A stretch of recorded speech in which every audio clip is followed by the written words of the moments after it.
Hello guys and welcome to my channel. Today I'm gonna talk about the reason I sold my Mercedes A45 AMG.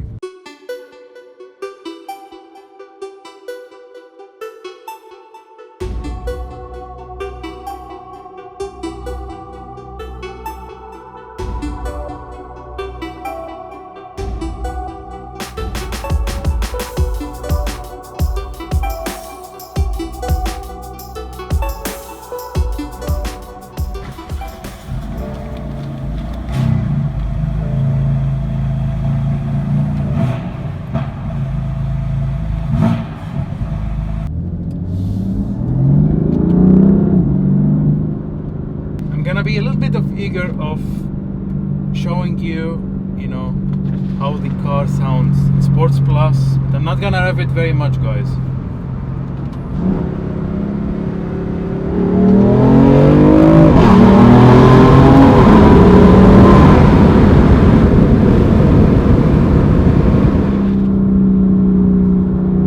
Sounds very good.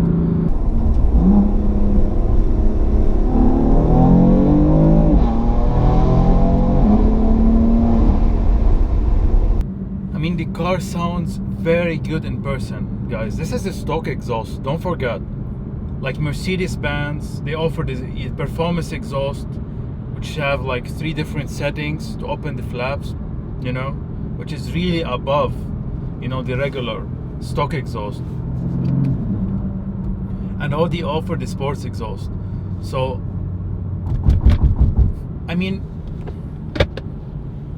for a sport, for a stock exhaust, guys, I think it sounds great. I have no complaints so far. Now back to the question, and then we'll talk about the M4, of course. Why I sold the A45 AMG. The A45 was my daily car for almost 16 or 18 months. I really like it a lot. It's very powerful, it looks great, it's very grippy, and it sounds amazing with the performance exhaust. And I really kind of feel like it's time for me to step up to a sports car. One of the reasons the A45, guys, is not very cheap, it's quite an expensive car. Yes, it offers a lot of good performance and all this thing, but at the end of the day, it's still like, a hatchback. It is a hot hatch, a mega hatch, whatever you want to call it. It's still a hatchback.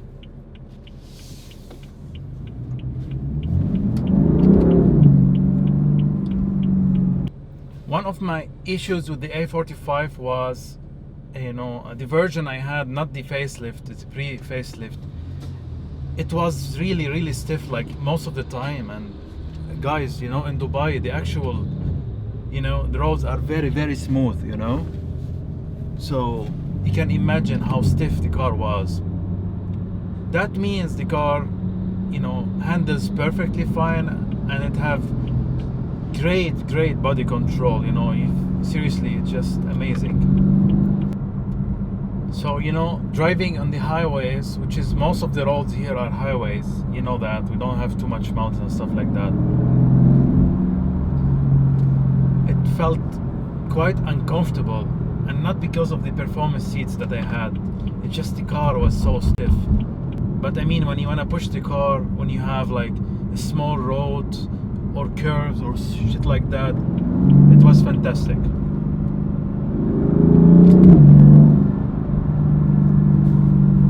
So for me, it was a very good timing of selling the car, because the facelift was just about to come here in UAE, and that means the actual price of the car might even drop further. Then it's already been dropped like immensely.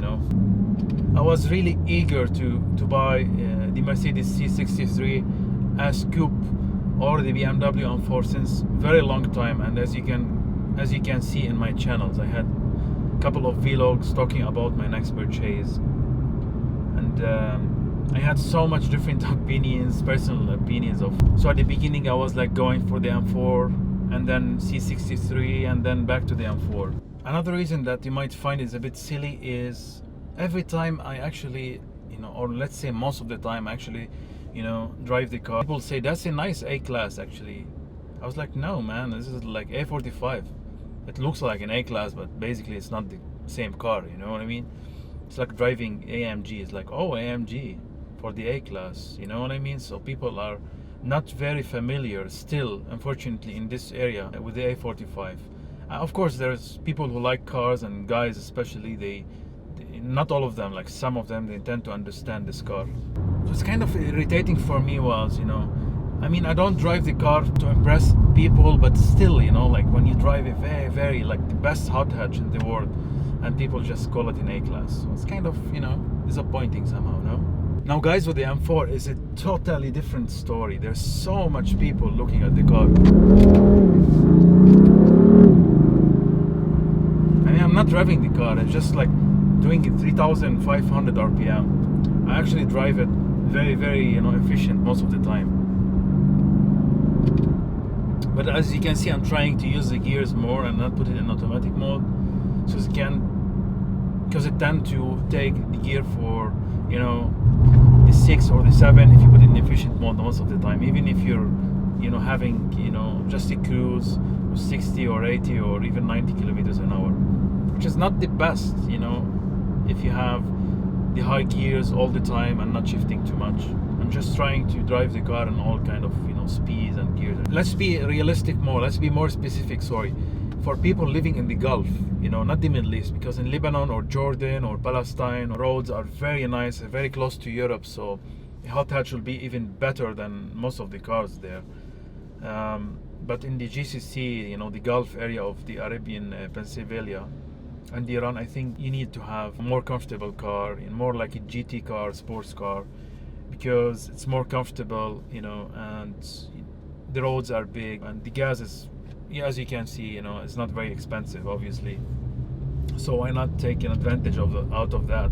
Maybe in a couple of years, guys, you know, we're not gonna be able to afford these cars, or we're not gonna be able to pay gas for, you know, inline six with 2 turbos and V8, because all these manufacturers are keep downgrading their engines every year, which is a shame for me. I mean, I'm definitely sure with this amazing engineers that they have, they can always find a way to make it more economical, you know, and more green, even as a 6-cylinder, as a inline 6 or V6, whatever. As you can see, some cars, they actually do have that, you know, and there's no really a good explanation why they keep downgrading those engines, because, you know, simple cars like the Lamborghini, they can still have the V12, and the Ferraris, all this supercar, the Aston Martin, etc. But I'm very happy with BMW with the decision coming back to the inline 6.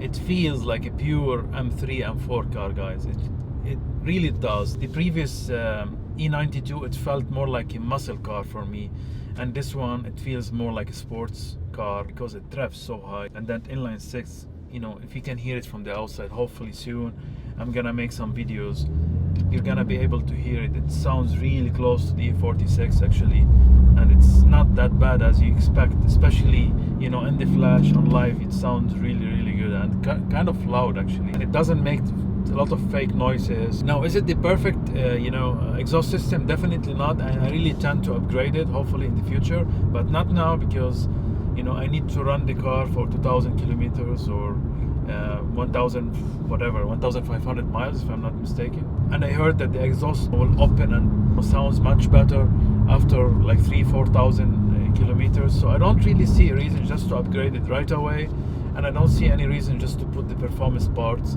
just from the beginning. You know, I really want to just drive the car, and, you know, every single stage of my experience and my, let's say, of my journey with the BMW M4. So first thing I did, I just did the tinting, and because of the heat obviously, and the, you know, the paint protection for the car, which is from Ultramaster Vehicle, and it's kind of good actually. Next step, I will, you know, as I mentioned in my previous video, I'll just put the grills in the front and the side grills as well in black, and I really like the M4 badge in, you know, in black as well. And I will get the carbon fiber lip, you know, on the back, which is, you know, very nice. It makes the car stand out from the back a lot. My third step will definitely be maybe look at the diffuser and these front splitters with the lip, but definitely the exhaust will be my last stage. You know, I will not do the exhaust at any time soon now, in case I just felt that the exhaust doesn't sound that great, because, you know, I cannot really rev the car so much now. So my previous video, I just had the car for less than 100 kilos, guys, like 90 or 80. So I barely like drove the car home to the agency and, you know, take it 1 or 2 trips. Now I've been driving the car for almost 860 kilometers. I had this car for almost 2 weeks, and I can give you the first impression. So what can I say? Probably the best sports car ever made, or probably M3, M4 are still the best sports car in that category. And let me give you some reasons why. One of the most important thing, guys, when you buy a car, obviously, the feeling that you get from the car. Does it give you a good satisfaction? Does it feel good to drive this car? And for people who say it's clinical, like they did with the Nissan GTR, they have no fucking clue what they're talking about, man. Believe me, maybe they never drove the car. The car, it's very engaging because it have an amazing, traction. It have a crazy front grip, and it feels so planned. If you really know how to rev it and you know how to put the right gears at the right time, there's so much grip from the front, even more than the C63, much more than that. So like the M4 feels like it's a perfect car and all kind of different, you know what I mean, like, environment, or if you want to drive it on the highway, it's so good, very comfortable. It feels like amazing, you can really surpass the cars and overtake them easily. On the small road, it feels very nice and comfortable as well. Very capable car, and if you want to push it, it's mostly like it's a racetrack. That's what M Performance does. They make their components of the car and tuning just to make it very drivable on the track. I did not go for the ceramic brakes, just the stock brakes, because I don't see any reason to pay that so much more money to get the ceramic, and plus I think it's a waste of money. The stock brake do great job, and they have amazing feeling. At the beginning, if you're not familiar with BMW, you must really understand how to press the brake, because they're very sensitive, and which is great, but at the beginning I get used to it. It feels great with time. Brakes are great. Steering wheel, for me, it's amazing. I can know exactly what the front end is doing most of the time, man. Electric or not, I don't really care anymore, to be honest. The gearbox, the dual clutch is amazing gearbox. It's so smooth on the upshift. It just shifts down whenever you want it. It's very savage if you want it, and when you put it in just an automatic mode, it just drives crazy, man. It drives very nice, very comfortable. Seats are great. They hold you well. They're very supportive. I like the chunk steering wheel as well. And the interior is not bad. I mean, if you go for the full leather and the iDrive and the carbon fiber, it makes you feel like you're sitting in a very nice place. It's more like a sporty feeling than like luxurious, like the Mercedes-Benz and the Audi. Believe it or not, guys, there's so much options still, like I did not go through. We're losing light now. It's almost sunset, so I'm gonna wrap this video up, guys. My next video is probably I'm trying to do my first Q&A, because I've been receiving a lot of questions, and I'm sorry if I wasn't able to respond to everybody. It's not personal, of course, you know that, but I really don't have time too much, to just go through the comments all the time. But I will try my best to make a video and respond to the question that I haven't responded yet. So I hope you like this video. Don't forget to subscribe if you did not yet. Please press like and share the video, and see you soon, guys. Cheers, man.